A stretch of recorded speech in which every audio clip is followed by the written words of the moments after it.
नमस्कार मित्रांनो, ह्या व्हिडिओमध्ये आपण आंब्याला लागणाऱ्या खोडकिड्याबद्दल थोडक्यात माहिती घेणार आहोत.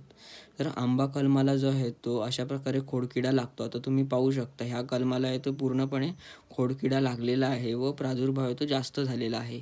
तर खोडकिडा जी आहे ती अळी अवस्थामध्ये असताना सर्वात खादाड असते. तर ती आहे ती अशी सालीमधून आतमध्ये जाते व अशा प्रकारे झाड जे आहे ते खोडाला खायला चालू करते व अशा प्रकारे आहे तो डिंक मिश्रित भुसा जो आहे तो झाडातून आहे तो असा बाहेर पडतो.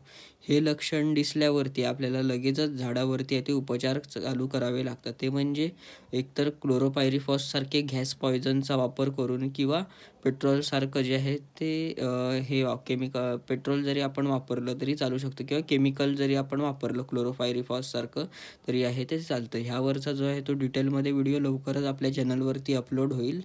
तर त्यासाठी तुम्ही चॅनलला नक्की सबस्क्राईब करा.